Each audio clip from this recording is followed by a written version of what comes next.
আজকের সকালটা আমার শুরু হলো তোমাদের সঙ্গে এই যে ভাত পুড়তে পুড়তে সকালবেলায় ঘুম থেকে উঠে স্নান টান করে সব কিছু পরিষ্কার করেই রান্নাঘরে চলে এসেছিলাম। ভাতটা তো আমি বসিয়ে দিয়েছি, আর যেহেতু আমার শরীরটা একটু খারাপ তার জন্যই কিন্তু আমার বরমশাই রান্নাটা আজকে করছে। এই কথাটা শুনে হয়তো অনেকে ভাবতে পারে যে আমার কি রোজই শরীর খারাপ হয়। না না, আসল কথা হচ্ছে এই ভিডিওটা করেছিলাম কিছুদিন আগের ভিডিও, তখন যখন আমার শরীর খারাপ ছিল। সেই সময়টাতে আমার বরই কিন্তু 2-3 দিন ধরে রান্না বান্না করেছিল, তো আমাকে করতে দিয়েছিল না। ভিডিওটা যেহেতু গ্যালারির মধ্যেই পড়ে রয়েছিল তার জন্য ভাবলাম যে চলো এই ভিডিওটা আজকে সুন্দরভাবে এডিট করি আর তোমাদের সঙ্গে শেয়ার করি। সুন্দর করে কষা কষা করে চিকেন রান্না করছে, তোমরা তো দেখতেই পারছো। মানে অনেকেই কমেন্ট করে বলছে যে তোমার বর কি সব পারে। হ্যাঁ গো, আমার বর সত্যিই সব পারে। সংসারের কাজ বলতে অনেক কিছুই পারে, হয়তো সেগুলো করে না কারণ আমি থাকতে থাকতে আমি চাই না আমার বর করুক, আর যেহেতু আমার শরীরটা খারাপ ছিল তার জন্যই সে একটু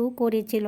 আর সত্যি কথা বলতে আমার মনে হয় ছেলেদেরও কিন্তু রান্নাবান্নার কাজটা শিখে রাখাই দরকার, কারণ যাতে পরবর্তী সময়ে কারো ওপর না নির্ভরশীল হয়। খাওয়ার জন্যই তো মানুষ বেঁচে আছে, তাই না? পেটের খিদা মেটানোর জন্য মানুষ কতই না বাইরে এদিক ওদিক ছুটোছুটি করে কাজবাজ করে, তাহলে সেই খাওয়ার জন্যই কেন অন্যের ওপরে ভরসা করে থাকতে হবে বলুন তো? তার জন্যই আমার মনে হয় কিন্তু প্রতিটা ছেলেরই রান্নাবান্নার কাজটা জেনে রাখা উচিত, যাতে সময়ে অসময়ে তারা নিজের খাবারটা ঠিক বানিয়ে নিতে পারে। অনেকেই মনে করে, মানে অনেক ছেলেরাই মনে করে যে বউ থাকতে থাকতে আমরা কেন রান্না করব, বউ তাহলে কিসের জন্য। তাদেরকে একটা কথা বলি, বউ তো অবশ্যই রান্না করবে, কিন্তু আপনারাই বলুন তো আবার এমন একটা জিনিস যেটার জন্যই কিন্তু মানুষ এত কাজ কর্ম খুনাখুনি চারিদিকে এই অবস্থা হচ্ছে, তাহলে সেই খাবারটাই বা কেন আমি অন্যের ওপর নির্ভর করব? খাবারটা আমি নিজেই বানাবো, তাই না? আমার বর যে রান্না বান্না করতে পারে, সত্যি আমার এই জিনিসটা অনেক ভালো লাগে। তো